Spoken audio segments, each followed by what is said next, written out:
Continue. Barry, you're muted again.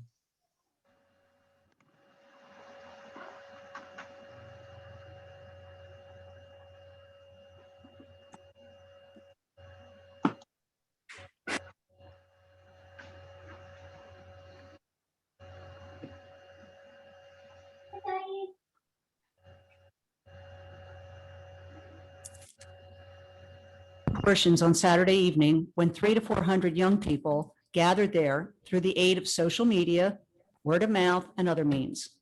Chief Markowski will explain what happened, what the police response was, as well as the limitations the police are now forced to work under due to recent legislation that hampers their efforts in situations such as these. He and I have met with the owners and manager of Bay Village on Monday to begin brainstorming ways of preventing this from happening again. Truthfully, with the new legal restraints, there's not an easy solution. Consequently, we called this special meeting to explain what happened and also to see what ideas others may have, since the last thing any of us wants is a repeat of this scenario. In the past few days, I've spoken with numerous people on the state and local levels to gain some help and insight in dealing with this problem. Senator Chris Connors and Assemblywoman Diane Gove both mentioned voting against the Juvenile Justice Reform Directive, as well as the new cannabis underage enforcement legislation, since they saw the inherent problems with juvenile law enforcement. I've also spoken with Doris Darling from the State Attorney General's office, who sympathized with our plight and referred me to Ocean County Youth Service Commission. There, I spoke with Shelby Voorhees, who used to work in Beach Haven, was already familiar with what happened since she'd spoken to Chief Markowski. We talked about some strategies, and she promised to reach out to her contemporaries in other counties facing similar dilemmas and get back to me. She actually did that this morning, but I was on my way out the door. I quickly read it, but she has some ideas. She mentioned that the county is working on some measures as well, but nothing is in place yet. Her department contemporary, Anthony Piero, is an assistant prosecutor and liaison with the State Attorney General's office. Again, he'd already spoken to Chief Markowski and Captain Metal with ideas on how to work within the parameters of the new legislation. Everyone was sympathetic and commented on how this was a systemic issue affecting numerous coastal resort communities, but we need more than consolation. We need an effective strategy for dealing with this situation. Suggestions we've received from many sources include stopping the shuttle service altogether, increasing its hours to make dispersing the crowds easier, stopping teen nights, placing patrols at Beach and Atlantic before the crowd disperses from Butler area, providing activities for the teens who are waiting to be picked up, etc. But there are pros, cons, and legalities to consider with all of them. Everyone on the council is as frustrated as all of you are, and we're looking for solutions. We realize there's a lot of anger and outrage, which we understand completely, but we're also hoping there are some workable suggestions we can implement to keep the Beach Haven the place we all know and love. Before I turn the meeting over to Chief Markowski, I would like to commend our police department for doing a difficult job under very challenging circumstances. Once again, we're shorthanded this year, yet the department responded to 408 calls between July 1st and July 5th, in addition to the situation with the teens. We want to offer our sincere gratitude to the Beach Haven Police Department, along with our fire and first aid squads, who all went above and beyond during a weekend that strained everyone's stamina and resources. The council greatly appreciates all of your efforts on behalf of our town. We also extend our gratitude and appreciation to the Long Beach Township, Surf City, and Harvey Cedars Police Departments for coming to our assistance when called that night. I'll now turn the meeting over to Chief Markowski. Thank you. Real quick, too, I'd like to read the statement and take a roll call. Pursuant to the New Jersey Open Public Meetings Act, adequate and electronic notice of this meeting has been provided by posting on the bulletin board in the Beach Haven Municipal Building, on the borough website, and mailing the same to the Beach Haven Times, the Asbury Park Press, and the Press of Atlantic City. Mr. Allen? Here. Mrs. Ballmiller? Here. Dr. Davis? Here. Mrs. Rutherford? Here. Mayor Lambert? Here. Thank you, Chief. All right, is this working? Yes. Okay. So Beach Haven's always been a place for teens to come and hang out. We've been dealing with juvenile matters forever. We've seen a spike in the amount of juveniles that come into town since the LBI shuttle began. Over the past few years, we've identified specific problems and addressed them. First was groups of teens blocking sidewalks, causing families with strollers to go out into the roadway. Businesses would call and ask us to move the teens blocking their stores. Enforcing this caused the juveniles to head up to the side streets towards the beaches, where an increase in property damage, noise, fights at the streets, on the street ends and beaches. With no lighting on the beaches, it was difficult to police, and they were able to hide in the dunes and on many street ends.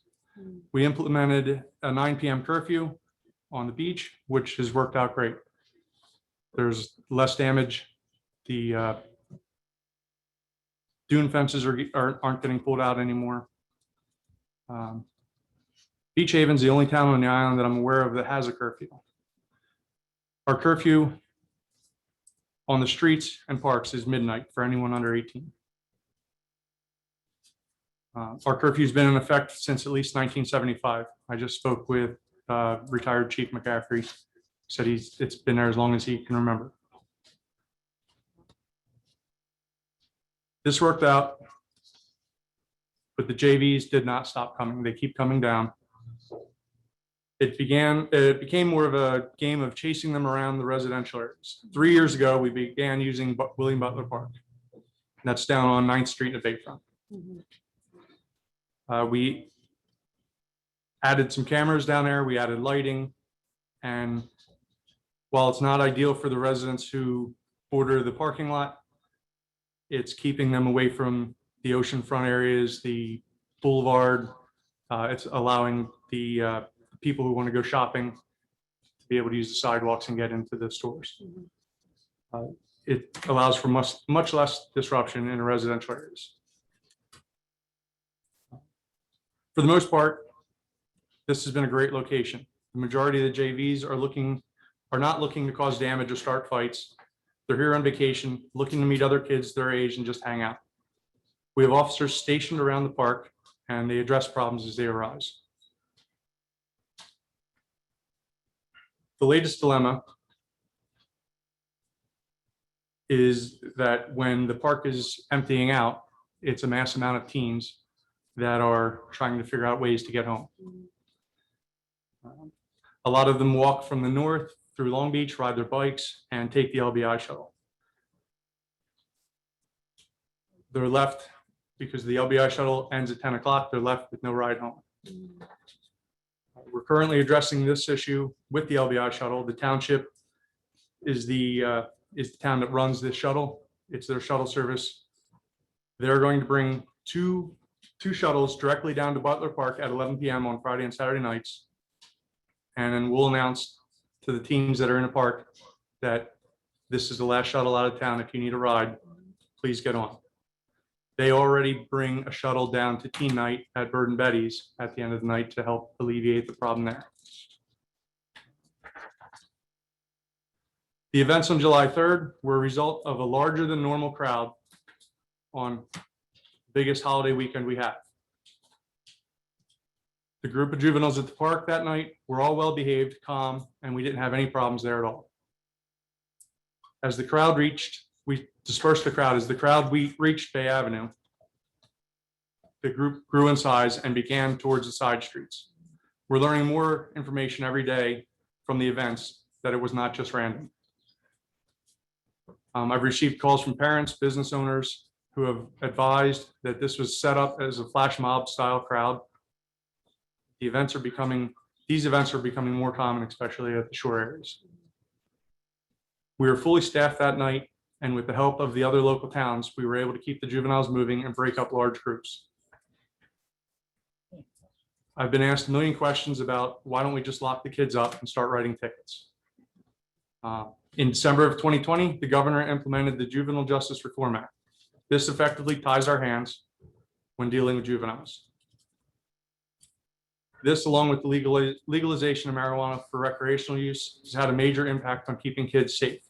2C 3315A, which made it illegal for anyone under 21 to possess alcohol, has changed and is now only a warning system. I would recommend that everybody should read the Juvenile Justice Reform Act that was passed in December of 2020. There's a lot of information in there that will answer what we're allowed to do. Most of the tickets that we were able to write in the past are now curbside warnings. For the most part, if an officer wants to charge a juvenile, we need to ask permission from the prosecutor's office by meeting certain criteria. After speaking with the prosecutor's office about the ongoing issues, we are able to write our curfew violations, but we still have to go through a process of warnings and identifying the kids. This isn't so easy when we're dealing with 400 or 500 kids running around side streets. We're trying to corral that problem first. Taking one juvenile off the street to write them for a curfew or arrest them takes two officers off the street. I have 21 class 1 officers. So if I arrested a handful of juveniles, I'm taking half of my class 1 officers off the street at that time. So sometimes it's better to keep them moving along rather than just charging. We also have the ability to write Title 39 violations, which is the motor vehicle code. Most other violations are either going to require permission or we're going to have to get past the hurdles in order to write. As always, I'm always open to suggestions. Please feel free to reach out to me. If anybody has any questions, if I can't answer them now, I'll take your number and respond back to you. Thank you, Chief. Do we want to just continue with the council and save any questions? Because I know the chief will probably have some questions coming to him, as we will. So let's start with Mr. Allen. Dan, do you have a statement or anything you would like to make? Yeah, I'd like to commend, the chief and his police force on handling that. I've seen some videos on social media that were startling, to say the least. I guess, a question for him, this flash mob thing, do you see this as something that's going to continue, or do you think this is more of an isolated incident? I'm hoping that it's an isolated incident. I'm hoping that it's an isolated incident. It's happened in other towns, and it doesn't happen every night. It's infrequent. We're going to address it as it comes up. Okay. I think it was Saturday or Sunday, we had a brief discussion about the LBI shuttle and whether or not we should continue its use. And maybe that would have an impact on the amount of teens that make it down to our end of the island, based on the fact that it runs from the mainland and, services the entire island all the way to Barnegat Light. I know that it's very easy nowadays for communication between people via social media and other outlets to organize this kind of thing. Do you feel that, township's response of sending 2 shuttles, which, based on that size crowd, I don't know how much of a dent that's going to make in a big mob like that? Or do you feel it more advisable to just maybe for, the foreseeable future, just pause the program altogether? So one of the issues is if Beach Haven decides to stop with the LBI shuttle altogether right now, there's nothing from stopping Long Beach from dropping the kids off at 13th Street, and then all the kids are going to walk into town. And then at the end of the night, we won't have any shuttles to get the kids out of town. The other thing is that the 2 shuttles right now is a start. Yeah. The worry is that the shuttles are going to come down and, there's not going to be enough kids that are willing to get on them. This is something we're trying. If it works and it's worth it for the township, and they can, they're making enough money from the shuttle runs to pay their employees, then maybe there's a chance that we can get more shuttles down here. But taking 50 of them, 100 of them away at one time is much better than all of them trying to walk. Agreed. And the other problem is that as these kids are leaving and the shuttle's not running, they're trying to walk back into the township, and the township doesn't want them walking through their town either. They're getting the same complaints we're getting. So they're having a difficult time getting home. Yeah, no, I understand that. I'm just trying to see how to curtail that. I mean, you said the curfew's done at 12 o'clock, is that right? It's a midnight curfew. Okay. Could we potentially ask 11 and 12 o'clock, you know? That would be for council. We, in the 90s, when Mayor Whitcraft was here, she changed the curfew to 11 p.m.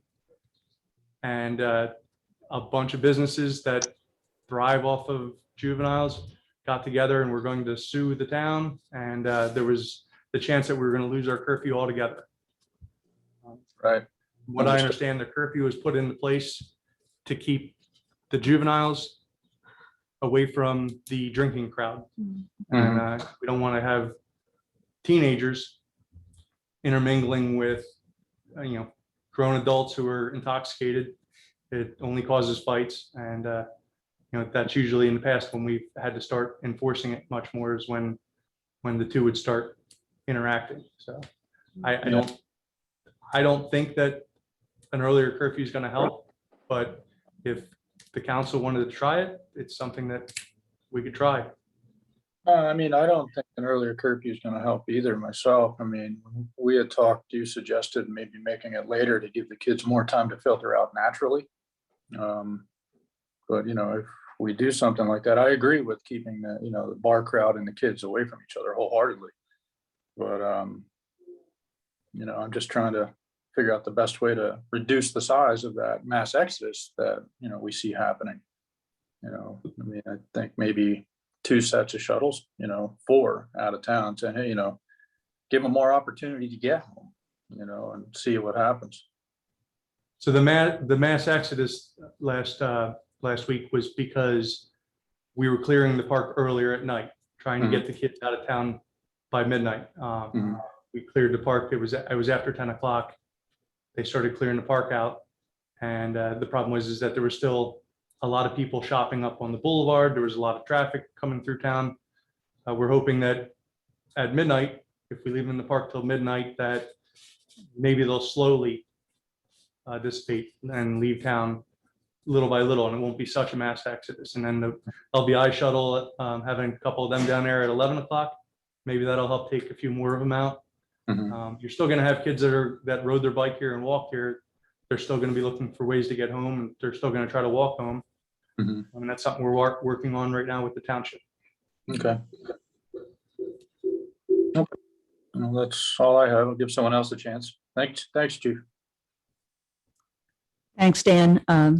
Jamie, would you like to go next? Yeah, I just have a few things, stemming off of Pull your Can you mic hear up me? as close as you can. stemming off what Mayor Lambert said, Beach Haven, the center of town, walking through Bay Village, Schooner's Wharf, and what used to be the Pier 18 Mall was always a meeting place to enjoy the summer nights with friends and family. Within the last 3 summers, we've been witnessing an increase in the presence of young adolescents under 18 congregating in the masses, on some nights reaching in the hundreds. This summer really has only intensified. We as a council and community did recognize this occurrence and met this past year as a committee called the Neighborhood Council Committee. It was a committee of local residents, businesses, police officers, and Councilwoman Rutherford and I. We discussed many topics facing the community, parking, lighting, and this was definitely on our list. And to be perfectly honest, it was very difficult to come up with solutions. We discussed creating activities. We asked teenagers that came to the meeting, what do you want to do? And the answer was the same. They want to hang out with their friends. They want to walk around. They want to go get something to eat. And then they want to walk around with their friends again. And we're in this interesting era of social media, and they can communicate with one another and they're not even friends with one another, and they all come to the same area. So that was a dilemma for us to try to come up with some solutions, with these teenagers. This past weekend, the 4th of July, there was people everywhere. It was very insanely crowded. It was one of the busiest weekends I have ever witnessed. I did witness the adolescents, some seemed to even be intoxicated. Some were using horrible language, but that wasn't the majority of them. The rest of them, it was like a herd. It was like they were just following one another. I did speak with many businesses. Some of them just close at 9 because they just don't want to deal with them coming in. I spoke with the owners of 7-Eleven, and, it troubles me because they have to sometimes either close their doors for a time being until the crowd disperses, or they have to depend on the police, who shouldn't really be monitoring groups of kids. They have other things that they should be doing.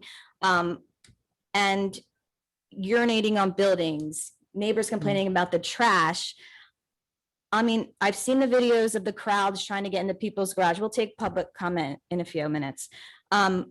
The behavior is destructive, it's disgusting, and it's disrespectful.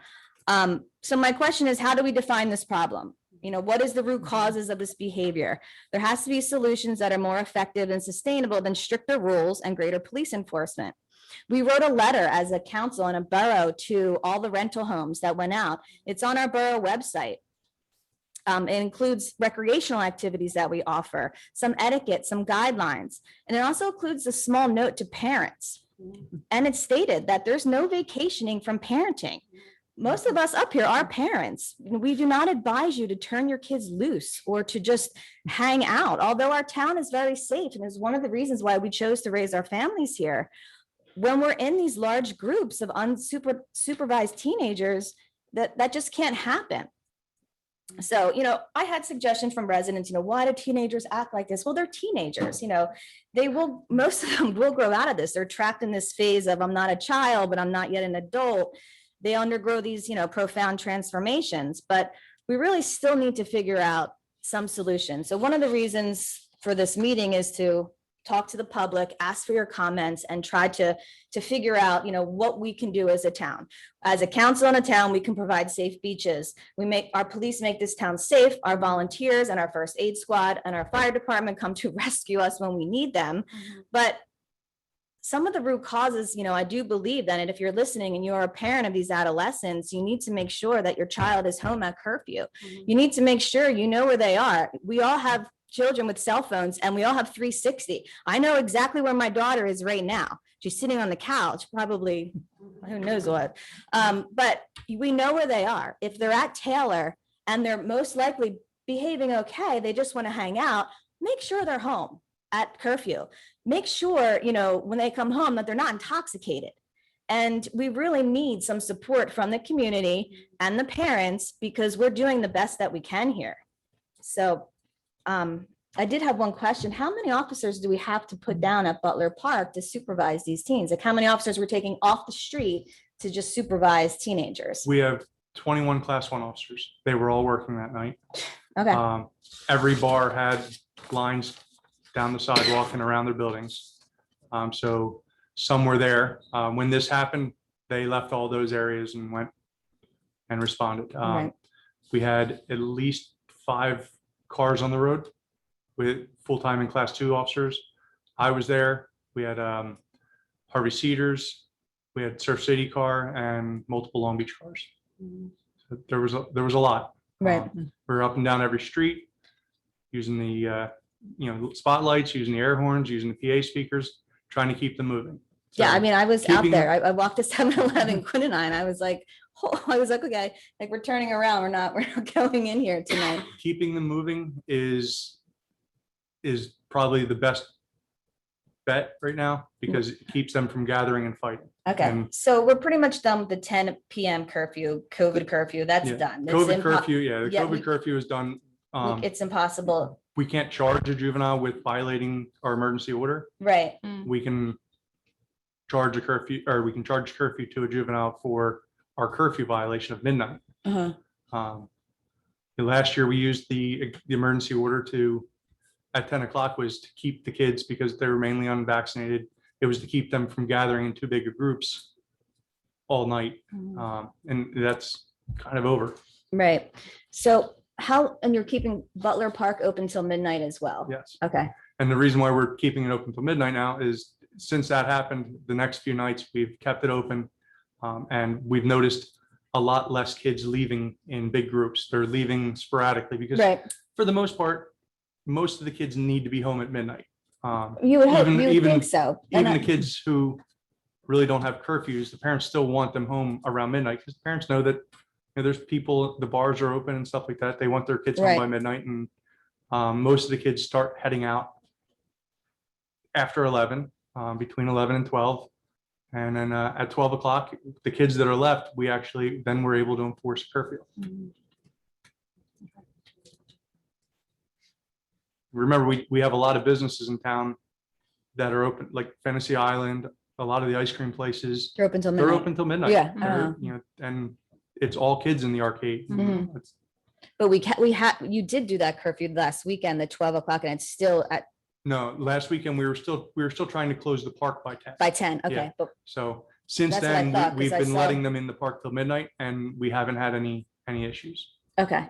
But it was also the holiday weekend, I think, had a lot to play into Oh, it. You had, absolutely. I mean, I've there never was, seen so many people in town, and every side I street was agree. packed with cars, and Mhm, every house was packed with people. So mhm. not only were there the rentals, it was visitors of the rentals. Okay. So so keeping the park open till midnight, curfew at midnight, last shuttle, 2 shuttles at 11 PM. Warning, not warning, but okay. Reminding. This is reminding, thank you. we're going to make an announcement at 11 Like, this PM is- down there. We're going this to is- make an announcement that these are the last 2 shuttles. If you need a ride home, you need to get on. Okay, And it's that would, something we're trying. yeah, um, we have to If try if it everything we can. works, then maybe we can convince the township. Yeah, I to like add that another idea, couple because if shuttles. we get some of them at the ones that are out of town, and then the other ones, at curfew to try to disperse, it might not be such of a That's the hope. crowd moving through town. They're not going to stop coming to. Beach No, Haven, they're and definitely not. That Yeah. this is where everybody wants to be. Right. It's Beach Haven. The idea is to keep them away from the people who are on vacation with their families, to keep them from blocking the sidewalks again. Right. And, we've been able to do that. Right. And just to, I did read some of the Juvenile Justice Reform Act, and it was just so alarming to me of, Yeah. there's just warning systems, there's not even fines any longer. And so I encourage everyone also to read this as well, is because when we have a group of 100, 200 adolescents, we're not going to take any police officers off the street to make examples when we just can't do that. But it doesn't really, I know you're going to throw up your hand and say, why not make example of someone? Because you, like Officer Markowski, Chief Markowski said, is that then you have to ask more or less for permission if you can, charge these, adolescents. And I really kind of am, I'm calling out to the 175 viewers that hopefully most of you are parents, that, we're kind of enlisting your help here. Mhm. So please, if you haven't read that Juvenile Justice Reform Act, I encourage you to do so you understand where the police are coming from. That's all. Okay, thank you, Mrs. Butler. Dr. Davis? Yeah, first of all, I wasn't here. When I came back on the island after visiting my son in Europe for a couple of weeks, it was culture shock. And it's hard when you're used to a sort of a relatively minor community, and then all of a sudden it goes crazy on 4th of July. So I got back on Monday. I missed this event, but I heard about it. I really think that this is an island problem. It really isn't a Beach Haven problem, although it is a bigger Beach Haven problem. But so when I heard about it, I tried to seek out some young teenagers that live here in Beach Haven and talk to them. And everybody I talked to had no part in this. And they really felt that it wasn't our local Beach Haven kids that were really the problem. It was kids coming from other parts of the island on the shuttle. And part of it's a parenting problem. Parents should know where their kids are, but hopefully it's an aberration. And that this particular weekend these flash mobs have been going around. I know Philadelphia has had some major problems with them, where I've talked to business owners there that had to shut their doors because it was so awful. And now we're experiencing it here. I do think keeping the park open is a big plus.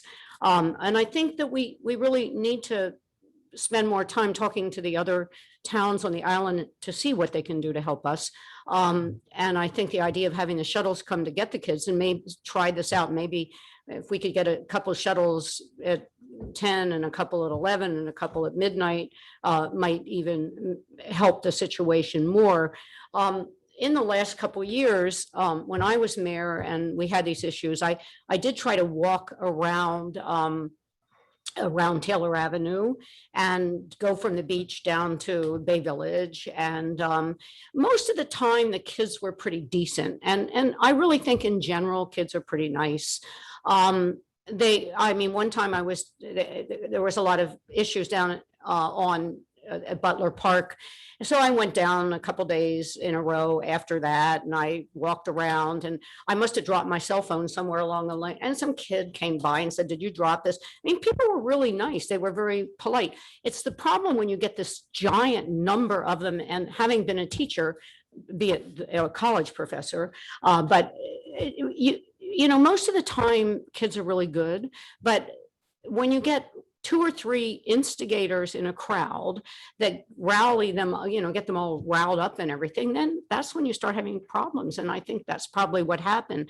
But I know that our police force has done an amazing job, and I know their hands are tied. And I don't think people understand, because when we were kids, we were scared of the police. And when we walked home from bars and stuff like that in town, we were quiet in the streets. And if a police car went by, we were super quiet. But kids today don't seem to have that same respect for the police force, which is unfortunate, which makes me feel that it is a parenting, you know, there's a lot of parenting problems involved. And I don't know how we deal with that. But as you say, you can keep track of where your kids are, and they do have to be home at a specific time. I can't imagine wanting my kid, you know, miles away at midnight and not knowing that they have a ride home. I mean, I wouldn't allow it unless I could be there to pick them up. And my question also in like looking through these crowds, are these kids more in the lower teen range or the higher teen range? They're generally like 16 to 20. Okay. It's the kids who I would even say it's probably 16 to 18 is our biggest group of them, but there's some that are close to 20 and there's some that are 14. So, but the majority of them are in the middle, and they just want to socialize. They just want to talk to other kids and they're the 99% of them are good kids that just are looking to hang out and talk with new people. So yeah, that's my feeling. And I don't think getting rid of teen nights is going to solve this problem. In a way, I think teen nights are good because at least it keeps the kids in one spot and it gives them something to do. I was waiting to try to get an ice cream cone at Barry's the other night, and I guess it was Tuesday, and they have a teen night there, and there was a bunch of, I mean, there must have been 200 kids waiting to get into the Marlin, but they were really pretty quiet. I mean, you could hear noise because they were talking amongst each other, but they weren't being loud and screaming. And of course, this was their waiting to get in. But I think they have to be very careful. I know in the past, kids have tried to sneak alcohol into teen nights. I mean, we have to be very careful that that doesn't happen. I know there's rules, but it does keep them in that place. And if they're, for all the teen nights in town, if we could work out something to have the shuttles come down when that breaks up to get the kids out of Beach Haven, that might be helpful. I think that sounds like one of the best solutions. But I really do feel that, 98% of these kids are probably really nice kids, and they just looking for something to do, and they do want to hang out. And unfortunately, we have the most going on in Beach Haven, and that's why they come here. But I do think it's an island problem. It isn't just Beach Haven's problem. We have to work with the other municipalities, but it's a difficult situation. Thank you. Mrs. Rutherford? So, Chief, I want to just commend you and all your officers and all the work that you've done since Saturday, before Saturday, what you've shared today, and the solutions that we're coming up with. I think that are very valuable solutions and that can help us move forward from this. I would like to just address the public at large as well. 2020 into 2021, we saw one of the worst situations in our country, in the world. There was a pandemic, there were lockdowns, there was civil unrest. there's social media, there's people watching all of this happening. It creates this unrest in people and in teens. And teens, as many of you probably know, and from a clinical perspective, their brains are not fully formed, so they act out, they're impulsive, they act in behaviors that are seeking, seeking, just attention-seeking behaviors. Not acceptable, not appropriate. What I saw on social media, what I've heard from people saying that's happened to their businesses is not acceptable or appropriate for anyone. My children were doing that, they would be disciplined. I think that we, unfortunately, because that's not happening in a smaller unit, we then become like a bigger parent in a sense, which is a challenge. And obviously, the unfortunate situation with chief and with the police department not being able to do the things that they could do before. I read lots of comments saying, well, back in my day, we would just be this. And as what Mayor, Councilwoman Davis said, that you were afraid, and that's true. Now kids don't care. They are disrespectful. My daughter works at Barry's, and on Tuesday night, they had a very unfortunate situation, and my daughter witnessed this. My daughter's 14 years old and came home and said, Mom, that was crazy. It was so inappropriate the way people were acting.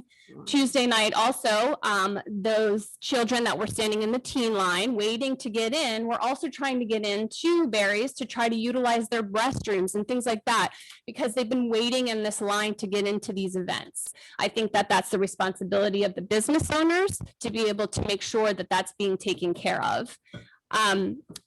What I want to say is that, speaking to the whole issue with the law. Okay, everyone here who's listening online and in this space, write the governor. The governor needs to know. Have the governor to invite him to come to our town to see what's happening. Now, granted, I understand this is only one event this past weekend. It seems to have been better since that we've been, going through this week.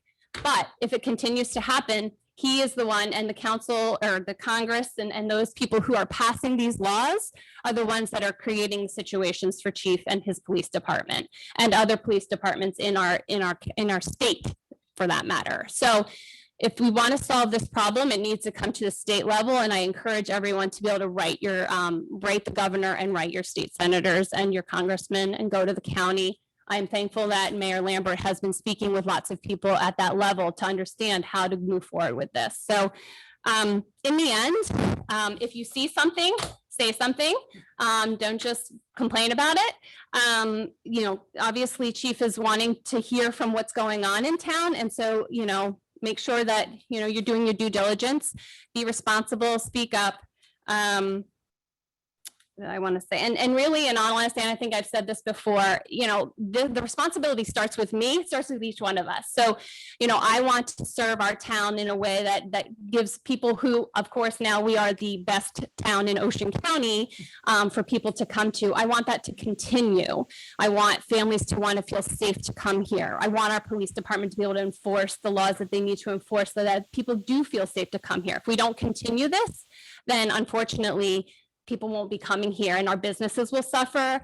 Our taxes, will be impacted by that, and you'll see a lot of changes happening there. So I think it's a responsibility of each one of us to make sure that we are moving this forward and coming with solutions and not just complaints to the problems that you're seeing. So that's it. Thank you. Does anybody else on the dais have anything to say? No? All right, so then we will go ahead and open it to public comment, and I'm sure there will be a lot. So Sherry, I'm thinking probably start with the room first. Hold on. Colleen, Dan, can I have one more question? Go ahead. Chief, so we saw, and I've heard of property damage happening up on the beach roads. I mean, is it my understanding that if your officers see a kid acting in this way, doing property damage and stuff like that, you have to get permission to be able to charge him with, Not for, if we see property damage, we can take the kid into custody. We're no longer allowed to arrest them. We take them into custody. We can get their information, and that would be, there's two options. There's presumed curbside and there's a station house adjustment. You have to, if they're not willing to do the station house adjustment, which is kind of like a warning process, and you go through kind of like a little community service type of thing. If they're not willing to do that, then we have to call the prosecutor's office to get permission for criminal charges. It doesn't just go right to criminal charges. Is there only one warning these kids can get, or is it every time you pick the same You kid just have to up? document it. And the problem is that with some of the stuff that we saw that night, we can give a kid a warning, but there's, 300-400 of them. Trying to find that kid again, it's a needle in a haystack that you're actually going to run into that kid again. Mhm. But just for the sake of argument, he does act out again, because it's usually, a bad seed is a bad seed every time, and you get him again. Now, can you press criminal charges against him? Yes. Now you go to the second option, which is the station house adjustment. Mhm. And then if the station house adjustment's not fulfilled, then we contact the prosecutor's office and go to charges. That's absurd. Yes, it is. That's why you write the governor. Yeah. Okay, anybody else? I have two here. If you want to, we can go back and forth. You want to do Uh. one in-house and then however you want to do it. Well, I figured since they're here, they made the effort to come. We'll do the room first. Do we have, you think 3 minutes, or should we go to 2? We have a very large crowd, I noticed. I would stick with 3, just because that's your usual policy. Mhm. Okay. All right, But just so, remind everybody, there is a 3-minute limit, and we anticipate a lot of public comment, so Mhm. yes. apologize in advance for cutting people off if we have to. Mhm. Thank you. So starting with the room, if you have something we would like to say, please raise your hand. When you've met the microphone, please limit yourself to 3 minutes. And before you say or do anything, please give your name and address, and not just 12th Street. Mhm. Please give your specific house address as well. Yes.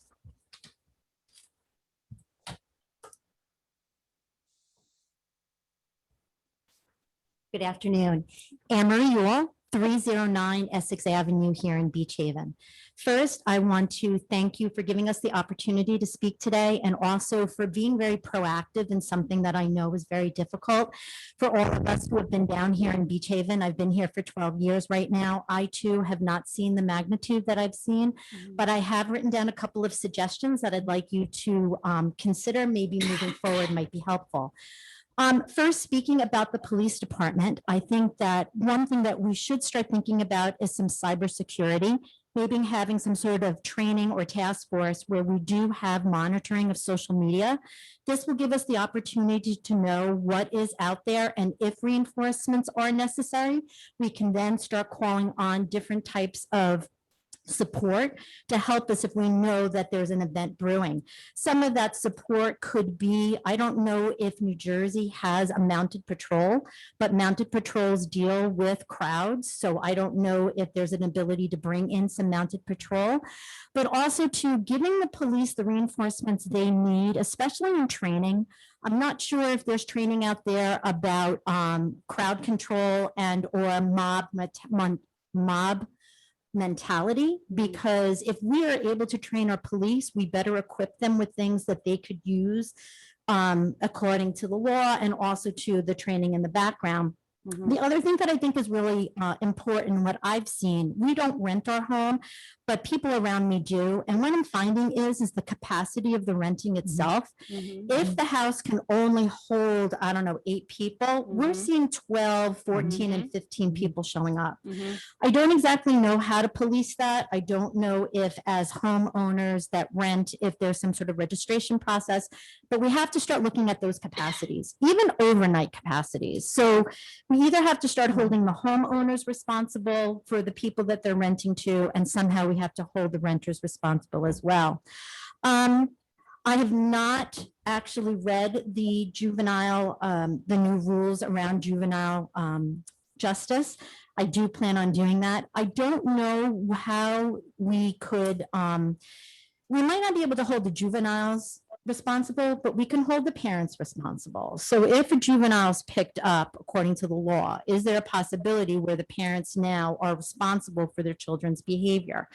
I'm actually from New York, and if there's a party at my home and any of those children are drunk and or breaking the law, I'm the one that gets in trouble, not the kids. So I don't know how that law works.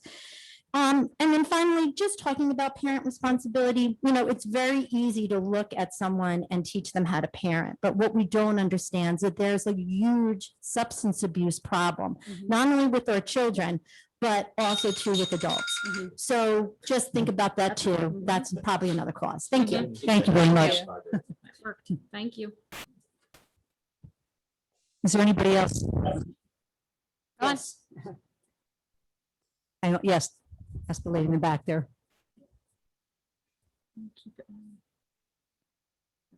Janet Drew, 2912 Beach Avenue, North Beach Haven.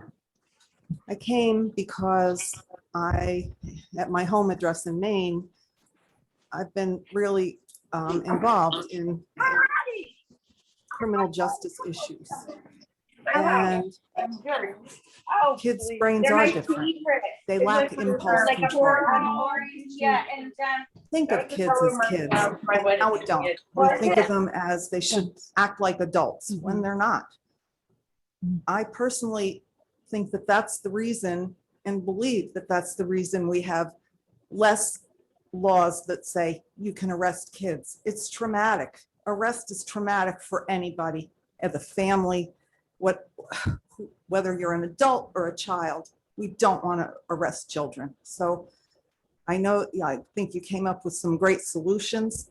I do believe that, parents have a role, and shuttles and trying to be imaginative, but kids are going to be kids. And we kept building. Beach Haven had, wanted more population. So sometimes you get what you wish for. Thank you. Thank you. So somebody else's hand back there? Yes, sir. Right here on the aisle.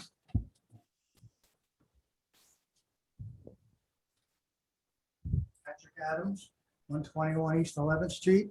In Beach Haven, I've been on this street for 42 years. I've never seen anything like this. What you guys do is unreal. I watched those cars go around from 11th Street to 10th Street, from 11th Street to 10th Street for an hour and a half, almost 2 hours. The kids stand in the street. You can't touch me. You can't do nothing to me. It's a shame that the governor, you can't fix stupid. But That's true. has he left you with anything that you can do to charge these kids with? Or is there any ordinance that you can do with 6 kids to a crowd? Early time that they have to be off the street. What can you do to a kid? Nothing. You can't even ask them their name and their address. They can lie to us. So. Yeah, right. So to do that, how are you going to get to the parents? You mentioned the question that the parents are responsible, and they are. And in 1984, we had a bunch of kids go up, the kids drunk. Everybody on 11th Street came, they all got charged, they all got fined, and it never happened again. So she says, don't bother the kids.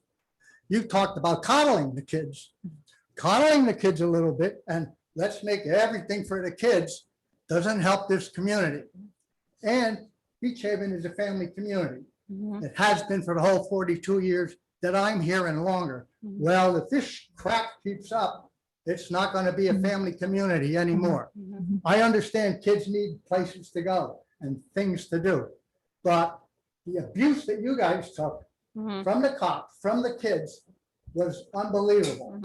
And it lasted beyond 12 o'clock for anybody that thinks the shuttle takes care of it. Right. That's a help. And maybe keeping the shuttle from going over the bridge would be a help too, because these are not, like you said, local kids. And the abuse that they gave the police force, the cop cars right behind them, they're right across the street and they don't move. They shuffle along and the cars went along right behind them. And like you said, up to the beach or off for a while, and half an hour later, they're back. So yeah, it's a problem. And this board's got a problem, and you got to find an ordinance that can take care of the problem and help him out. That's all I got to say. Thank you. Thank you. Can I respond? to that? Certainly. So as far as one thing I know said, the shuttle going over the bridge, apparently that's not happening this year. I talked to Chief Mahan from Long Beach, and he said that they're not running the shuttle from Manahawkin over here. The kids are still coming over. They're just then taking the shuttle down. And it's not all just the shuttle either. So that night specifically on the side streets, if it wasn't for the fact that there was, 300, 400, 500 kids, if it was, a handful of kids here and there, we could have grabbed the kids and written them Title 39 statutes for being in the roadway and, blocking traffic. The problem that night specifically was that Wow. the mass amount of kids dealing with that kid or that group of kids would have then kept us in that spot for a long period of time, and it would have tied people up. So we were trying to just keep them moving and keep them out of the way, but they don't listen. They dare you to hit them with the car. They jump out in front of you. So. I know, Mr. Adams, to respond, please don't think that I want to coddle these kids. I think that this behavior is absolutely disrespectful and not appropriate.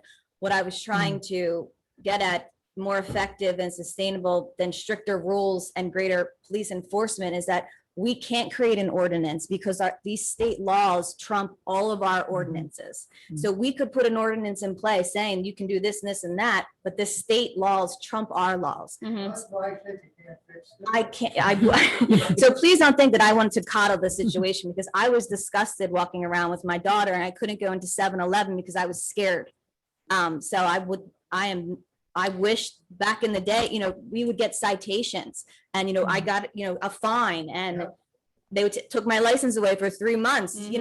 That's no longer does that happen. And if that did happen, I really believe that kids wouldn't do that type of behavior, because kids are impulsive and they are going to do this behavior. We all have, but we were punished. We got a fine, and our parents were like, if you do that again, we're going to kill you.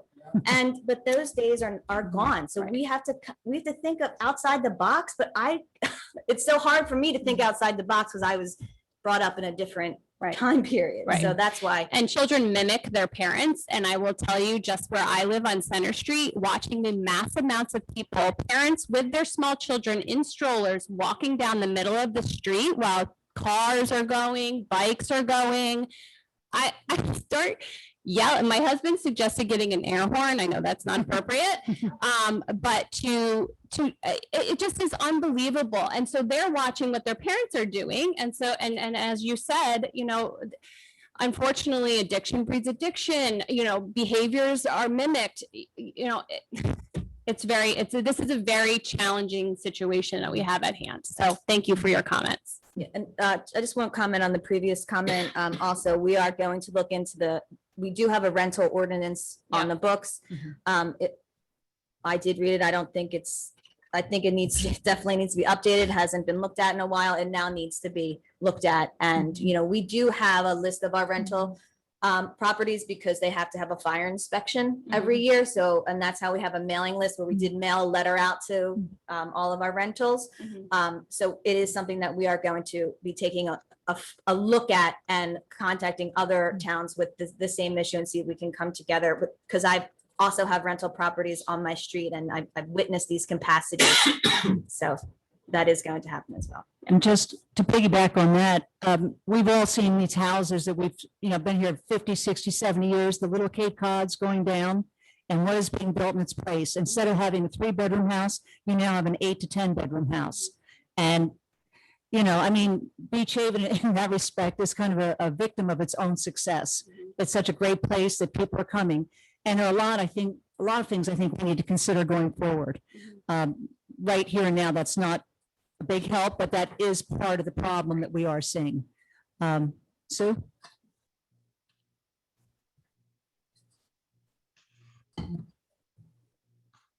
Sue Conover. I'm also from 11th Street, 209 11th Street. Can I do this? I have to tell you, we were sitting on our porch playing cards with some friends, and all of a sudden this mob of people go by, and it was scary. It was very scary. We had no idea what was going on. I personally feel better lights on our street might help. It make me feel more comfortable.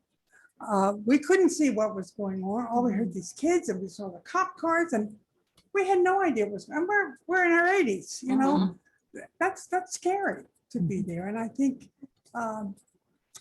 if maybe there were more lights, maybe they wouldn't go down our street. I live off of 7-Eleven. I know they come down there, but I just don't like that. Yeah. And I also thought maybe, don't we have quiet hours? I tell my vendors quiet hours are 11 o'clock. These kids aren't doing quiet hours. Do we still have that law?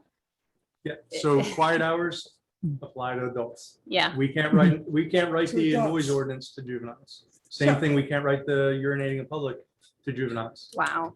Yeah, So that doesn't seem fair, does it? No. And the other thing, I just thought while you were talking, I know the borough has a school bus. The township has school buses. Why depend on the shuttle? It shouldn't cost too much for the price of a driver to take them home, maybe. I don't know if that's a possibility, it's up to them. but those shuttles don't hold too many kids. Mhm. And I would imagine they're pretty rowdy on the shuttle buses too. Yes, we've heard that. So, okay, thank you. Thank you. Thank you. Can we Yes. buy our own streetlights? Is that something we can do, or can the town put them in? We can work on that. Yeah. Mhm. We did talked increase. about that before, Mhm. before this happened. A couple of our neighbors were talking about how dark our street is. We have increased the streetlights Mhm. at the ocean fronts because that's where Yeah. that was some of the dark areas that the kids were hiding. Well, So 11th Street is another one. Sorry. Thank you. I know you know that. Thank you. Thank you. Yes. Hi, Rhea Flynn, 1610 South Bay Avenue. I just want to thank the council for jumping on this so quickly and trying to seek information from the public and solutions possibly. Police officers, I sympathize with you because I don't see how you could possibly do your job under the restrictions of the law. And I taught teenagers for 40 years. So it's not that I don't understand their behaviors and their impulsiveness. However, when impulsiveness becomes vandalism and when people are frightened in their own homes because of their actions, or when Ahmed is afraid to keep his store open at night at 7-Eleven, things are wrong. And right now we have a societal problem. It is a societal problem because there is a total lack of respect for others and for the institutions that exist. So the norms that we are accustomed to have totally been shattered. And I think that you are in such a difficult position, and you are in an even more difficult position trying to enforce laws that are not enforceable because you have no control, and they know that Yes. police are powerless. Yeah. And with that knowledge, they can then go off and do whatever they want. And I'm not saying that all teenagers are bad, because that's not true. I've been here for 30 years. I raised a teenage son on the island. But this weekend, I felt overrun. I felt like there was just no room for me, for people. Every street had cars on both sides. The boulevard down by us never had cars parked. It was just overrun. And as she said, perhaps we need to look at the number of people in these huge houses, number of bedrooms, not the fact of how many people you could fit on the floor. And that's an issue too. I just think that, and I agree with you, Colleen, I know you're a big person about expansion and growth and all that, and I agree with you. I think we've gone off the charts here, and I really think that as the council, you can take control of it, because our town is gone from what we knew, from the great little town that we've had. It's changed, and it's changing. On Pearl Street, the lifeguard stand thrown into the ocean last night. Barry's having to close because his poor employees, who are excellent young children, young kids, being abused by disrespectful adults. If we as a whole, as a society, cannot get it together and start to respect each other, we are really in trouble. And I agree, we all need to write to the governor, and we need to talk about this law that allows children or anyone to get away with things that are just not acceptable. Right. And thank you again for hearing this, and thank you. Thank you. Thank you. And just to piggyback a little bit on what Rhea just said, I didn't see it, but I was told firsthand that there was a posting on Facebook or one of the social sites that meet down at Taylor Avenue, in Butler Park area, and the cops can't touch us. And that was out there for all of them to see and hear. So, yes, they all know their rights and what they can and can't do. Is there anybody else in the room that would like to, I know the gentleman in the back, you had your hand up a long time ago and then kind of went down.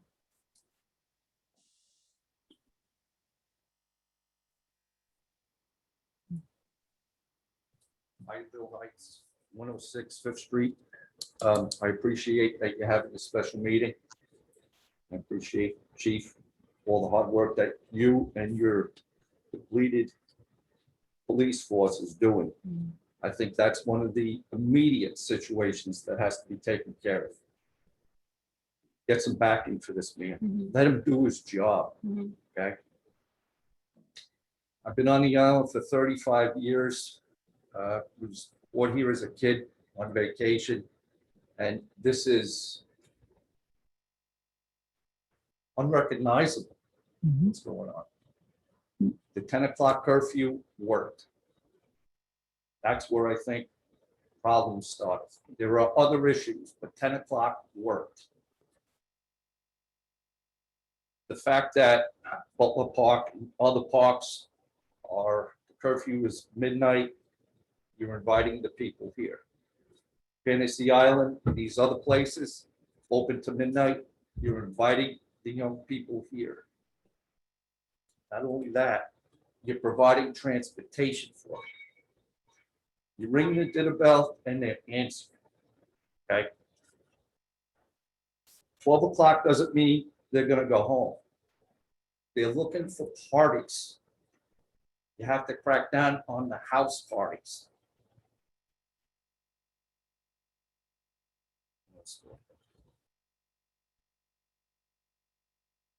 As far as written warnings, which is, again, Chief is handcuffed.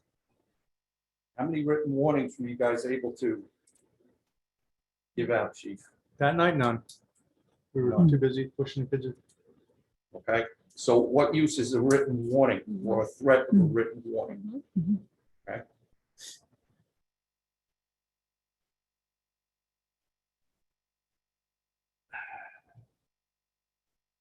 Maybe you could use buses for temporary detention.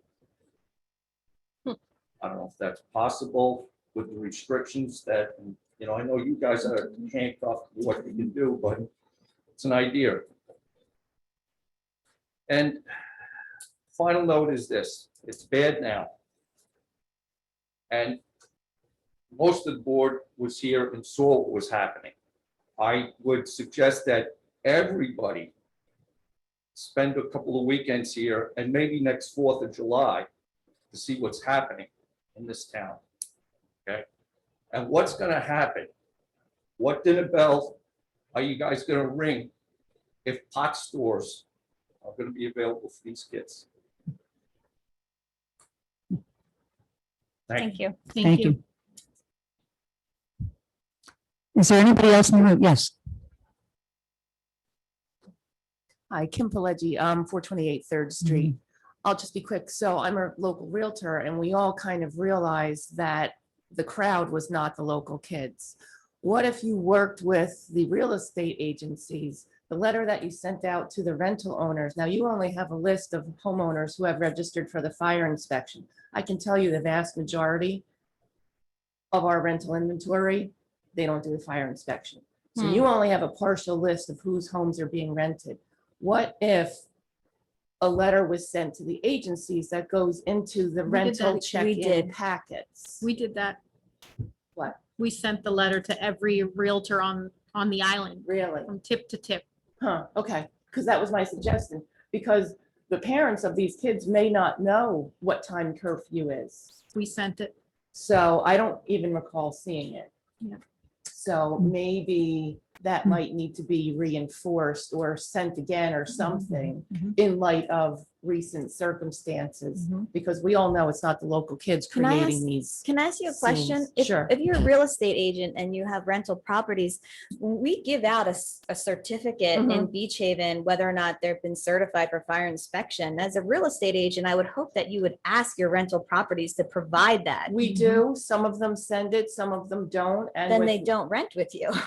there's no way for us to kind of keep track of that with so many homes. Well, I mean, can't that's- rent- And we don't know. But when you we're know? talking rent about without- responsibility of community, Mhm. this is responsibility of community. As a Right. real estate agency, you have to have a copy of that on file, or we Right. don't rent your property for $5,000 a week. Like, Right, they'll give it to you and they'll Yeah. call Mr. O'Donnell here and they'll get their fire inspection. right. So that's something that I'll talk Yes, about thank with, you. with our agency, but I was just kind of, Yes, I don't think they all do it, quite honestly. I know, and that's, you Yeah. know, But I Help was us. more. or less Help us getting- enforce it. yes, Yeah, I that's know. what we need, like, Yeah. that's Yeah, what we're asking. But I was more or less getting to, let's hit up the tenants that are here. So Absolutely, that they know what the rules are in Beach Haven. That absolutely. may help. Yeah. So. Okay, thank you. Thank you. Thank you. Is there anybody else in the room who'd like to speak? Yes.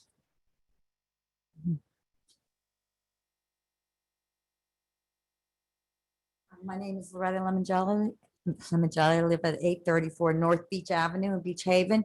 I have to say that, and I live on the corner of 9th and Beach. So Saturday night was horrendous for us. I think we probably get the bulk of the kids coming, maybe Taylor and Beach. And it was scary. It really was. And we've seen it before. This is not the first year. This is the worst year. This is not the first year. I was under the impression that the curfew was 10 o'clock. And the reason we thought that was because the police, who do a tremendous job, and I feel so badly for you because we sit on our deck and we see it all happen. And the kids are bold and brazen. But I have to tell you, the police were wonderful. But they were announcing, you have to go home. The curfew is at 10. So we thought the curfew was at 10. Now we understand it's midnight. Last Is that weekend, correct? last weekend it was 10 o'clock. We were still going under the emergency order Right. of 10 o'clock. So the kids That's were all I had. actually all down at the park and were told in mass exit to leave because the curfew is at 10. Yes. That is, to me, the reason why it was so bad last Saturday night. Because the mass exit all came at one time down our street. I'm a nurse, I'm a retired school nurse, and I've dealt with teenagers for many years. They're good kids. They are. They're impulsive, as you say, but they're good kids. And the majority of them did, but some of them were bold and brazen, as I said. However, if you're making the curfew at midnight and you have noticed that it's better, and I think it should be midnight, and I'll tell you why. These are 16, 17, 18-year-olds. I don't think 12, 13, 14 should be out till midnight. No way. But they're on vacation. They're kids. They want to talk to other kids. They want to meet other kids. I'm not saying if they're doing something wrong, it should be okay. I've been an owner here for almost 13 years. This is the very worst. But if it's midnight and you've noticed that it's improved, and if you can get more buses to, take the kids back to wherever they belong, why don't you try that for a little while? And if it doesn't work, oh, well, then the kids have hurt themselves.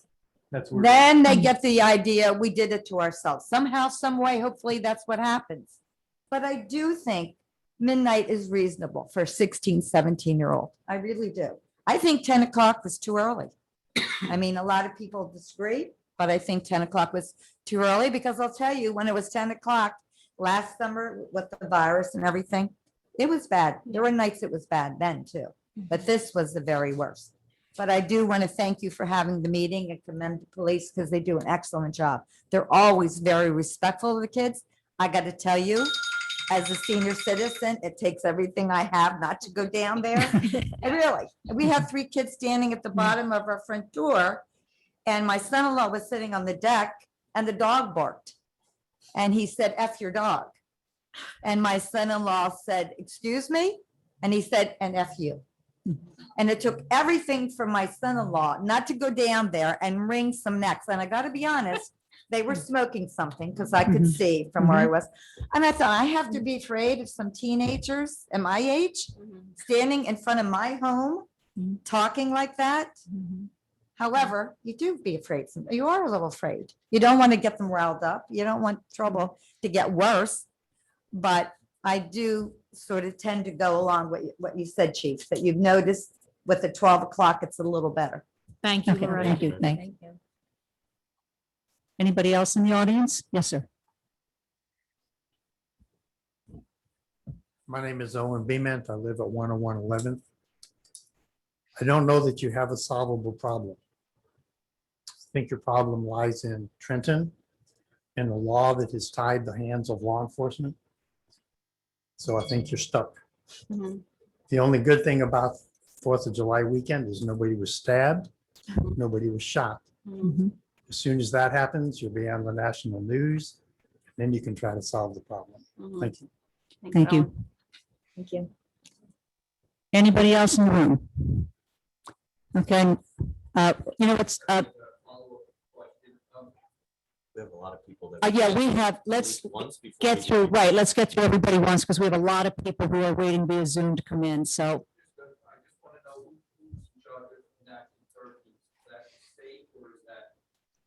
The town.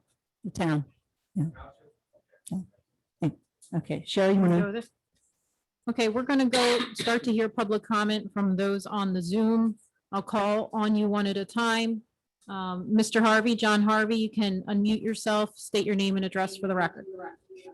Thanks, Sherry. This is John Harvey, 211 Second Street, 30 plus years. A question and just two thoughts. I'll go through the three of them quickly and then you can respond. One for the chief. The question is, we're talking social media and you hear about, law enforcement trying to get ahead of the curve by tapping into social media and understanding when there is a flash notice or something. And, it allows us to not react, but proact towards a situation. Just curious if the department or any resources available, maybe even somebody on the phone knows a lot more about this than I do, could maybe help figure out what that is. Is it a Facebook group or whatever? The one point, Jamie, you mentioned a problem statement, and, you've heard me say that around parking and other things. What are we trying to solve for? And I think the context here, as I understand it, is we had probably one of the worst crowd situations ever in Beach Haven on a night or a weekend, right? It was also post-COVID. It was the first in-summer holiday where people had a chance to go crazy. We even went out for a drink last week, which we never do, right?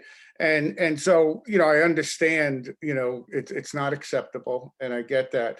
But I hope the council really understands the scale of this for our community, and certainly this substance abuse, and the governor making decisions we may not agree with. And they're not Beach Haven kids, they're Long Beach Township kids. But in the end, I'd say don't jump to a solution. Let's see what happens this week. And Chief, I'd be curious as to, if you have any prediction of what might happen the week after the 4th of July, right? And we live right on 2nd Street, and the chief knows we talk about traffic and parking and crowds all the time, so you do get it, and it's part of the good things. And then the third, I think, as you go into the longer solution, the neighborhood group is great, but I think continue to engage, find a couple of people in the 16 to 20-year-old age that are willing to take a leadership role, maybe even as a Southern Regional High School project, to figure out socially, how do we do a better job for people that are 16 to 20 years of age. That's it. So as far as the social media part goes, we do have officers that try to keep an eye on different things. We get tips all the time from people who will send us information about different parties that are supposed to be happening and popping up on the beaches. This one specifically, we didn't hear anything about it until the day after. And then we started getting phone calls from parents. And like I said, there was a couple business owners that called and said, my kids and employees have saw stuff that night, and we probably should have called. So Thank you. it would be great if people would call us and tell us. Yeah, and also too, Mr. Harvey, on social media, my daughter just showed me this last night on Snapchat or Instagram, you swipe up and everyone can swipe up and that's where they know. So for us to try to figure that out, like for the officers to be involved in something like that, it poses those challenges too. It's like an immediate response. Hey, here I am. Why don't you all show up here? So yeah, there's a lot of loopholes that they get around with overseeing was social. suggesting the Some of officer, them aren't. but I do know put out that. ahead of time. Some of them are Right, put out it was right in the that moment. moment. Yeah, And, that's what she was That's saying. currently what happened. Right. Yeah, and Chris, I was not suggesting the police should do that, but there are tools and there are other people that do it. And certainly there are people in the community that might be able to help, not for now, but maybe the next time. Yeah. Mhm. Awesome. I'm juggling microphones, just so you Go know. ahead. Okay. All right, thank you. Richard Rosa, could state your name and address for the record. Hi, this is Barbara Rosa. I'm at 122 9th Street in Beach Haven. And first, I do want to thank the police officers, chief. You have done a formidable job. Anytime that we have needed you, you have been there for us. And we definitely understand your frustration of your legal limitations here. To us, this is not an isolated incident that happened over 4th of July. This has been happening frequently, and it has been dangerous. We have a home next door that's under construction, and over this past weekend, we had to call because some adolescents had gotten into the home and they were up on the roof without railings. And that can always lead to something that, God forbid, someone could get killed. A lot of it has been happening often. Yes, most kids are well behaved. I've had 3 myself, but en masse, that's when things change. So one thing, and I don't know what you can do about this, is if you could limit the number of kids filtering in, I think a lot of problems would be solved. And at least limit the number that come in to the number that can go out. Also, when a curfew, whatever time the curfew is, if you're dispersing from a public area and the only place that those kids have to go is to a residential area, that is what's going to happen. So when the disbursement comes, the way that they came in should be the way that they come out. So I don't think that the kids are looking for trouble, but there is power in number, and just 300 kids walking down 9th Street at a time, even if they're just laughing and joking, everybody in the household is waking up, and this is happening night after night. Cars are being banged on, our properties are being walked on, you know, a lot of disrespect and disruptiveness. So limiting the number is the only thing I can think of that might help. Thank you, Barbara.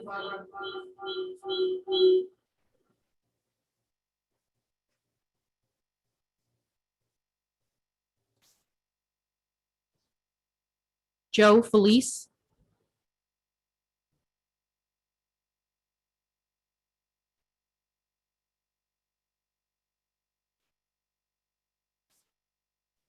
I'm sorry, I just got a phone call. Can you call me again later? Sure.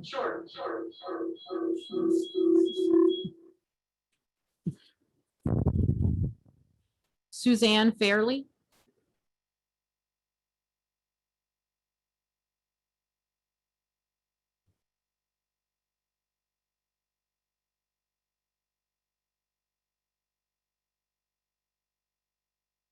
Suzanne Fairley.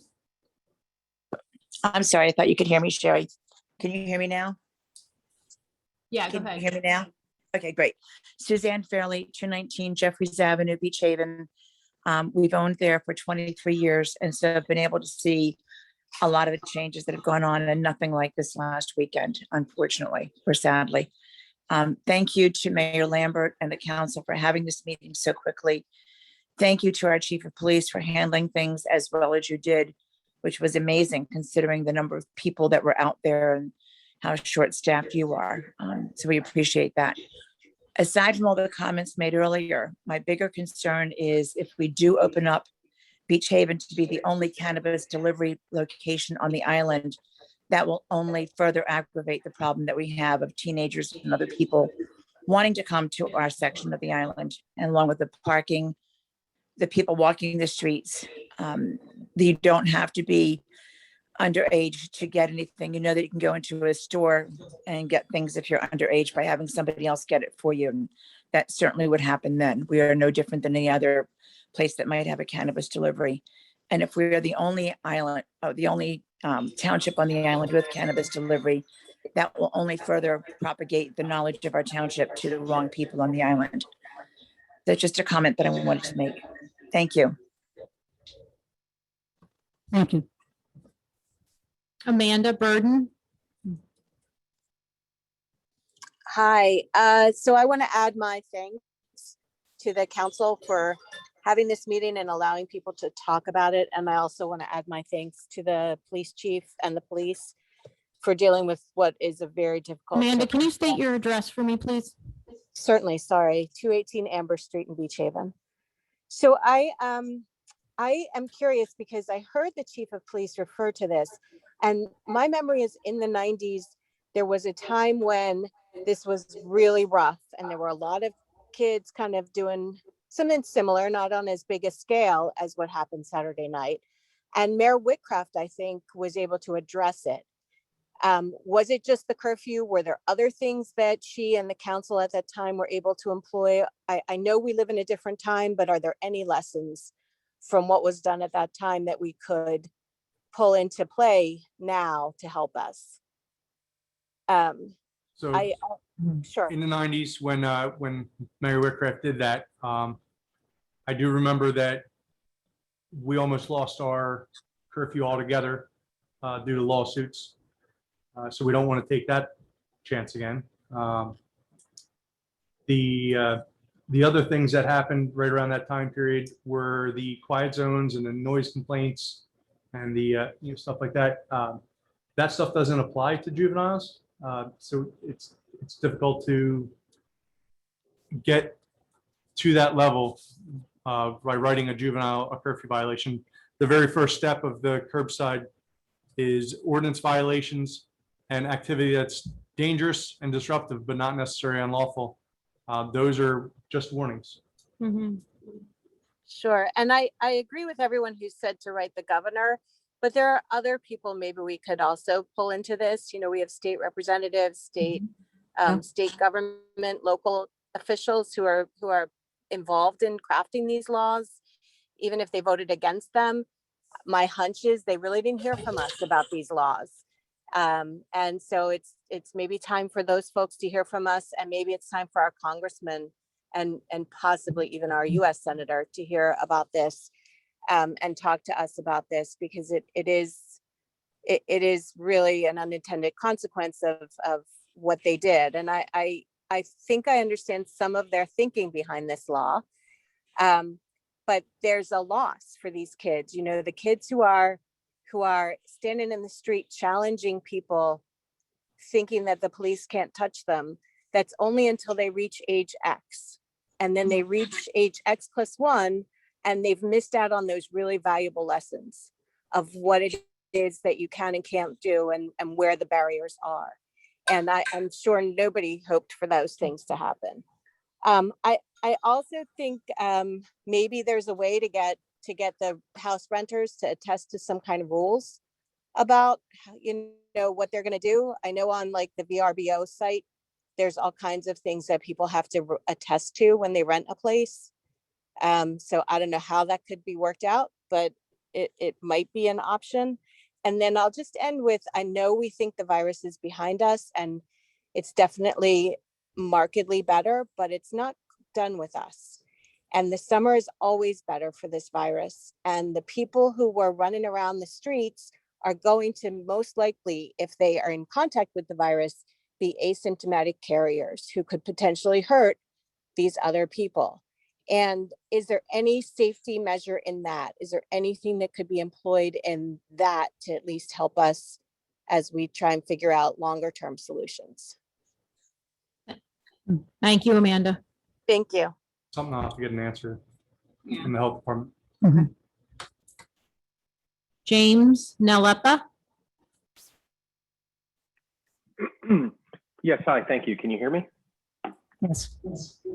Yes, 608 North Beach Avenue in Beach Haven. We've been in Beach Haven for 13 years, but through my wife's family, we've been here through the 50s, since the 50s. Won't spend a lot of time repeating what many have already said, and you've acknowledged that this past weekend and prior weekends and into Memorial Day were the worst we've ever seen. I don't want to belittle anyone's comments, but a little shocked that people are still trying to, oh, they're kids, oh, they need a place, oh, we should think the best of them. While I agree, we should always look out for the best for our teenagers. 98% of these were not good kids. When you have 500 kids, 700 kids storming streets, urinating, attacking cars, attacking people, throwing chairs through businesses. These are not good kids anymore. They may be good kids outside of that night, but they were not good kids that night. Someone else was concerned about, trauma to the teenagers and being punished. If you can't do the crime, if you can't do the time, don't do the crime. These kids need to be addressed. They need to have some consequences. I do want to thank you for having this meeting. I want to thank the police chief and all his officers. They did a fantastic job. The most important thing I want to share, living on Beach Avenue, within 10, 15 minutes, counted numerous cars driving the wrong way down Beach. Dozens, if not hundreds of people during the day. Sorry about that. Riding their bikes the wrong way down Beach. Besides all of the turmoil we've already talked about, you're going to have a fatality on Beach. It is only a matter of time before there is a fatality. And thank you. That's all I wanted to share at the moment. Thank you. Thank you. Denise Morris. Hi, my name is Denise Morris. I'm on 25 Taylor Avenue in Beach Haven. Thank you for everyone for pulling this meeting together. I think it's important to have discussions about this. I think if my first suggestion, if we can add buses or shuttles, increasing them at 11 o'clock at night to get the kids out, can we decrease them from 6 to 10 p.m.? If I lived in Loveladies and I had teenagers who wanted to come to Beach Haven and I knew I had to drive them down there, I'd probably encourage them to be a little more creative and maybe play ping pong in the garage with kids from the neighborhood. And I think you can speak to that up and down the avenue. I think bringing all these kids down here, and continuing to do that and to pretend adding a couple of buses to get them out is going to solve the problem is unrealistic. I understand July 4th weekend was exceptionally bad, but we've watched the increase of this over the last few years, and the police again have been so responsive, and it's been great to see how you can respond, but we have to come together and find a way and to manage this. And I with the man who just spoke prior to me, I agree. I've never been arrested. I imagine it's a very traumatic experience. And if you're going to destroy an entire city and a community that's been one way for 50 years, I think the consequences should be severe. And I think the experience should be traumatic. And if you are underage, if you learn your lesson, then you can move on and it's not something that will stay on your record forever. But the behavior that we see and the consequences, they should be traumatic and they should be severe because their behaviors are such. And so again, thank you for having this meeting. And I really would, that shuttle, bringing the kids down here, I think I hope you strongly consider curbing that.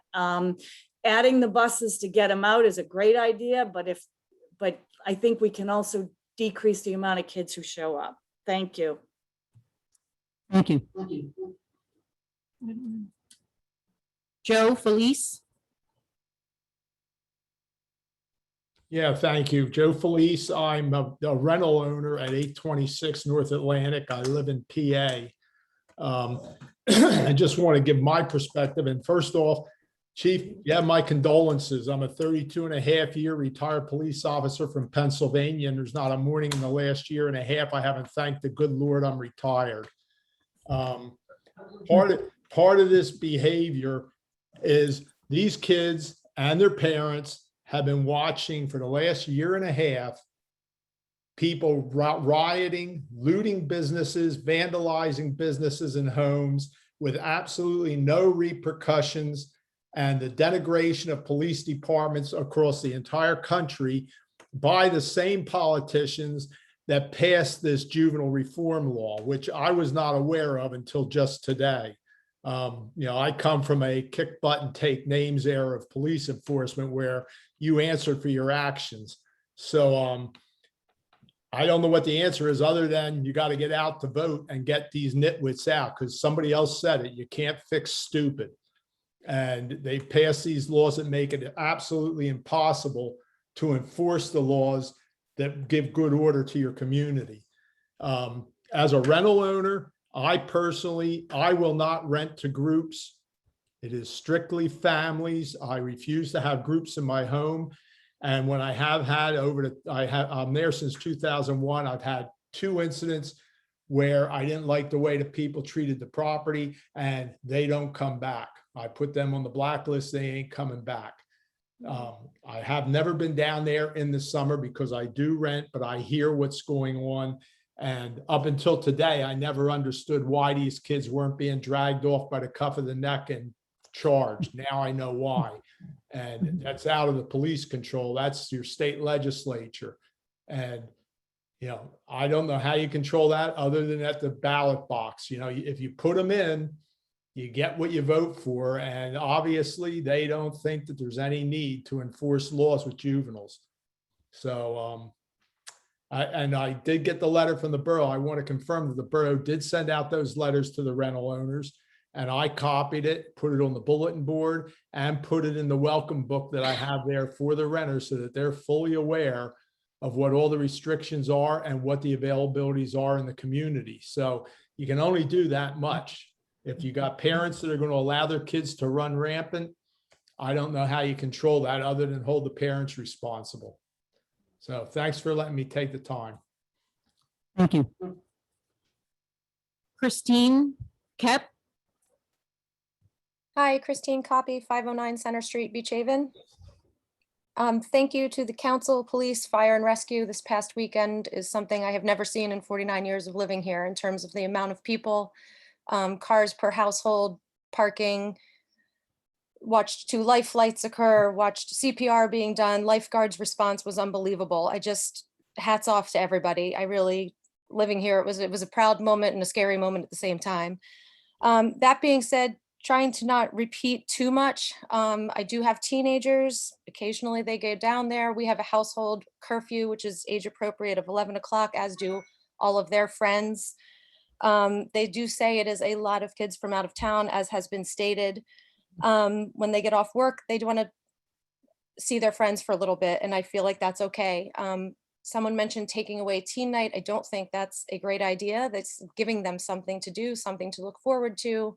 And that has actually been better. I live right on that main thoroughfare of people exiting. It's gotten a little bit better this year with the addition of the shuttles. So maybe shuttling the people from Bay Village will help. In addition to that, just as other condos or hotel mentions ever come up again, please let's all not forget the overcrowded situation that's happening here now. There's just so many people, and I just don't think our infrastructure can handle it. Our restaurants are so overwhelmed. Their staff's getting abused verbally, and it's probably the offspring of the adults that were verbally abusing these young workers at Barry's and at the snack bar and at other places that we all know and love to go to. it very well could have been their kids that were doing the same thing in terms of starting these rallies and whatnot down there. So I think that's it without saying the other things in my notes that have already been said, so I don't want to take up too much time. But again, thank you so much for all your work, and let's just hope it gets better from here. Thank you, Christine. Dawn Nalepa?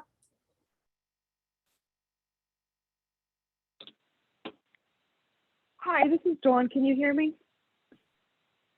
Is this Dawn? This is Dawn. Can you hear me? Yes. Okay.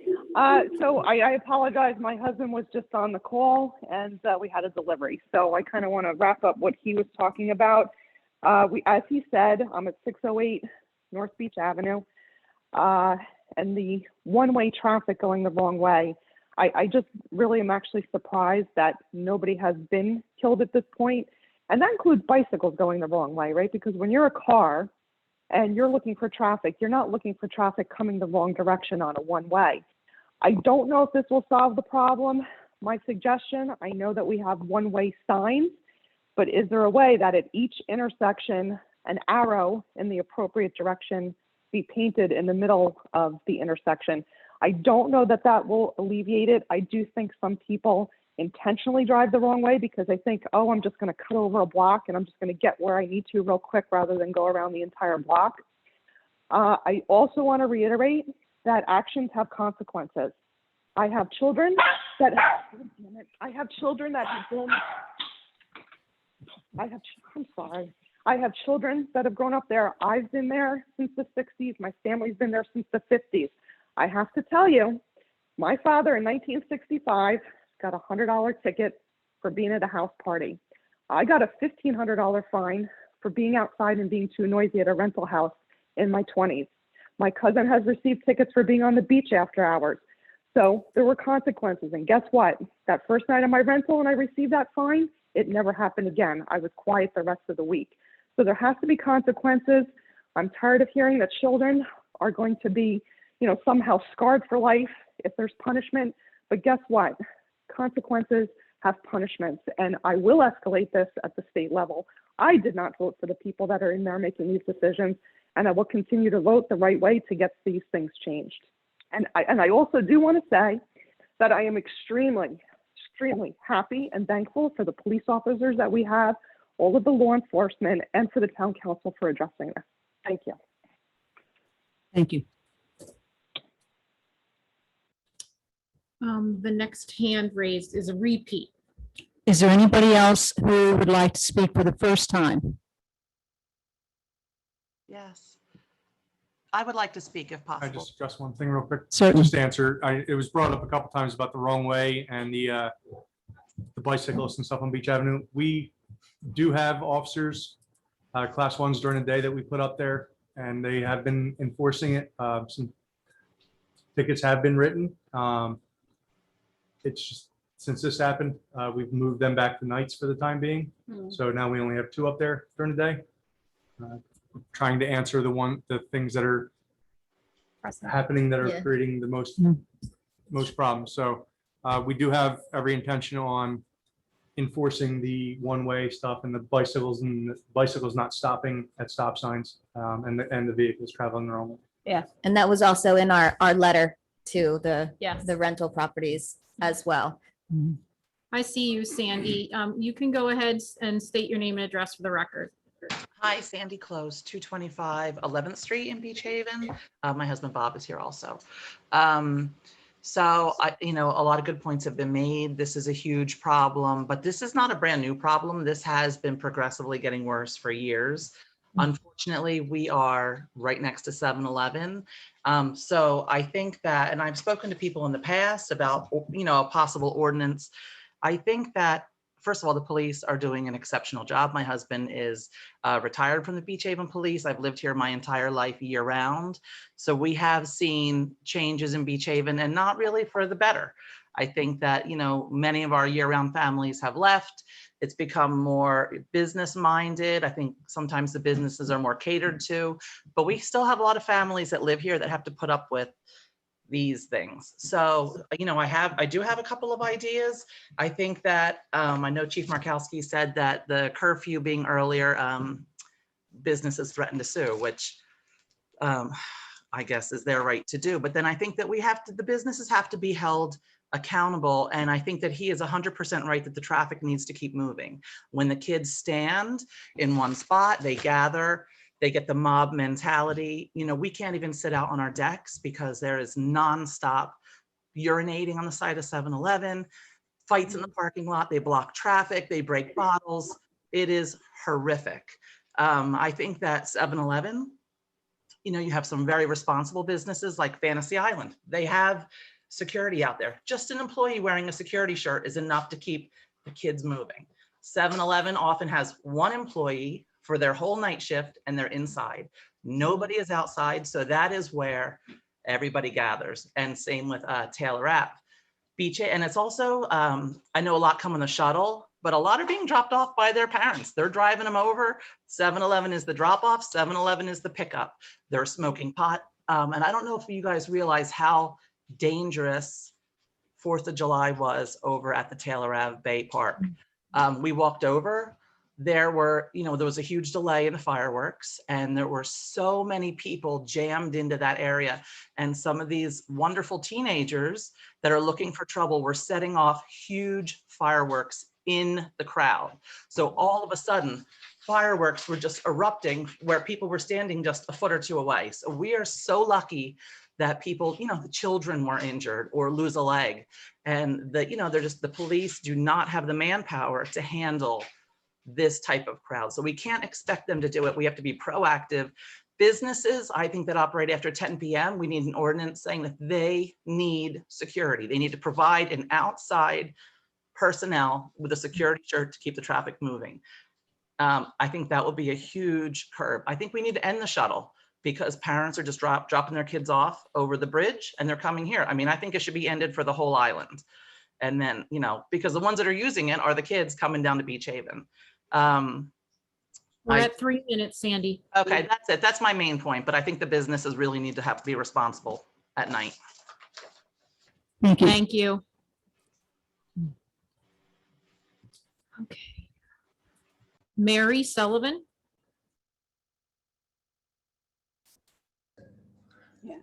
Yes, this is Pat Sullivan, her husband. Can you hear me?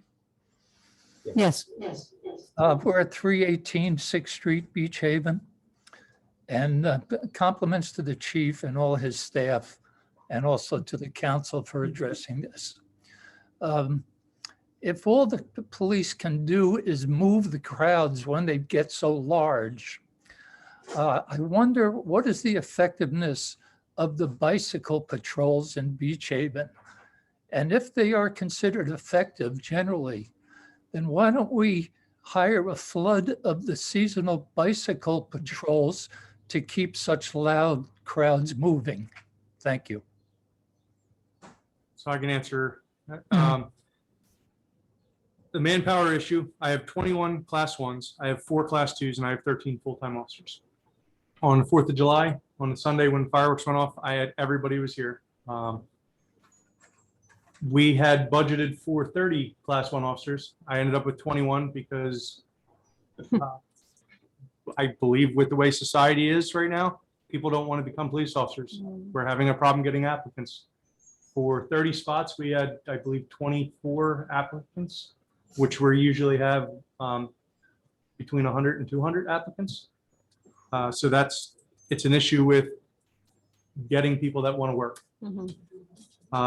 Bicycle patrols, the bicycle patrols are very effective because they can move quickly. They can get from Taylor Avenue up to, Taylor Avenue Bayfront up to Taylor Avenue Oceanfront in seconds, whereas a car has to try to fight through traffic and the walking officers take a lot longer to get there. So the bikes, while we don't have very many of them, the bikes are much more effective than the walking officers, but the walking officers have their pluses because they can go into places that the bikes can't get to sometimes too. So. Thank you, Pat.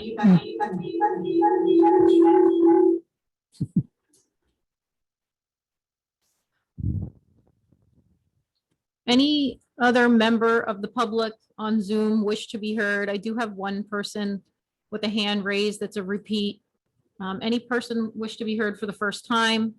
If you're on a regular phone, you can *6 and announce yourself. Or you can wave your hand so we can see you on the screen. Or you can raise an electronic hand.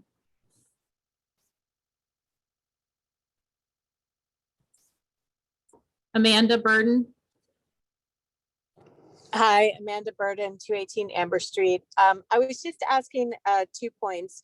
One, if you guys can update us along the way of how things are going and you know, how it's been, if anything that's enacted yields improvements, things like that. I think that would really be appreciated.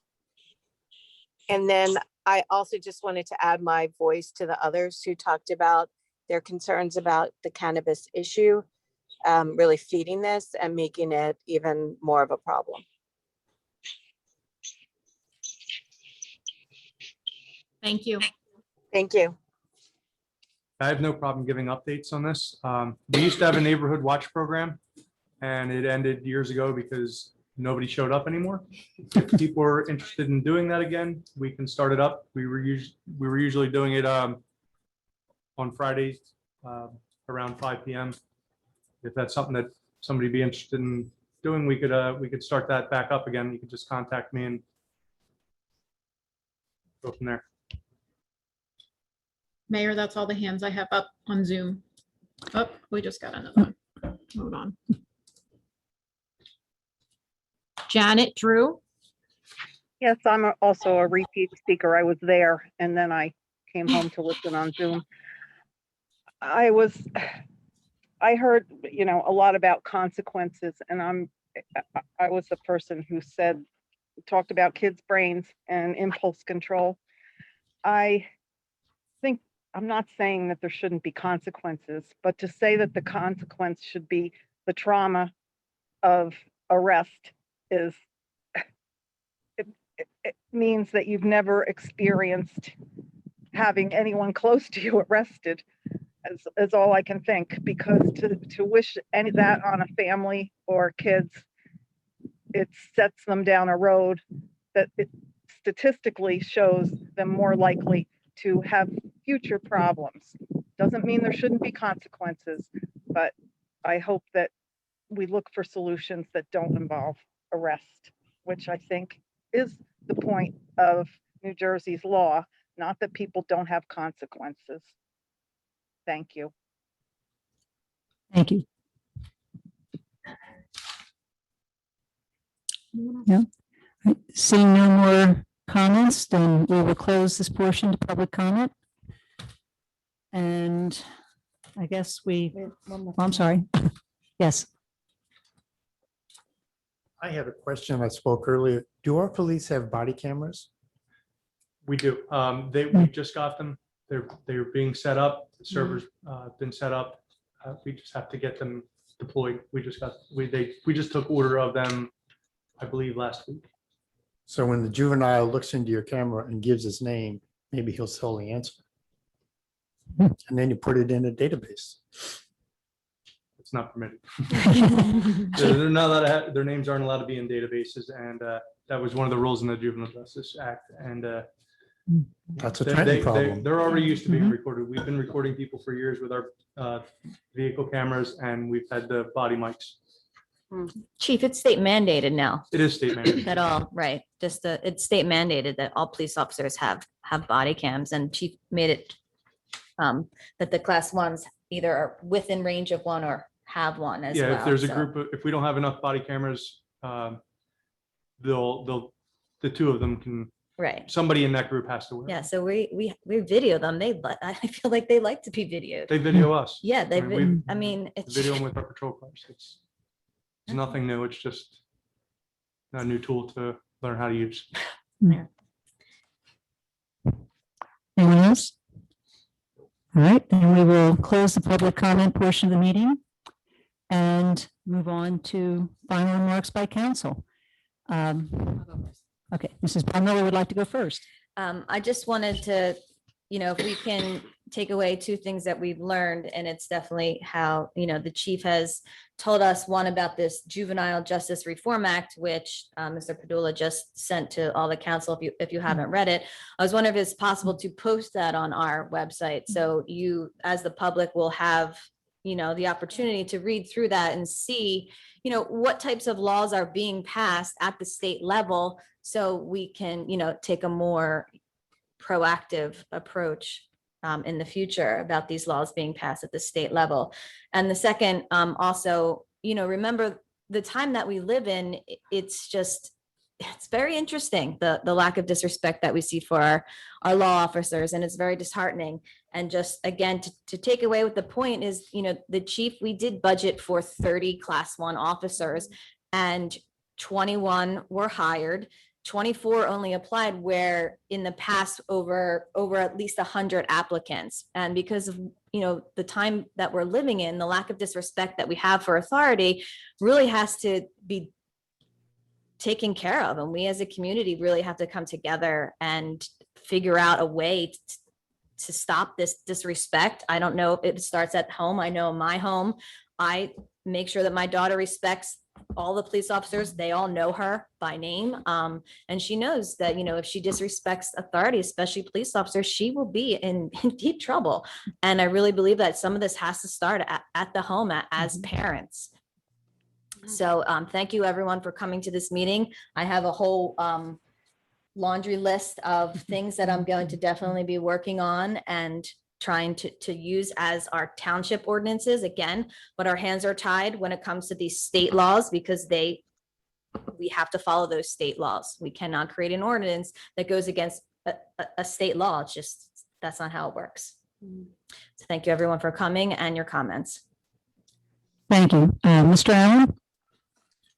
Yeah, I'd also like to echo some of the things you said. I appreciate the turnout and the comments that we received from the public and the neighborhood in particular that live in the affected area. I think the busing, the LBI shuttle is something that can be manipulated, either limiting inbound traffic and increasing outbound. I thought that was a good solution.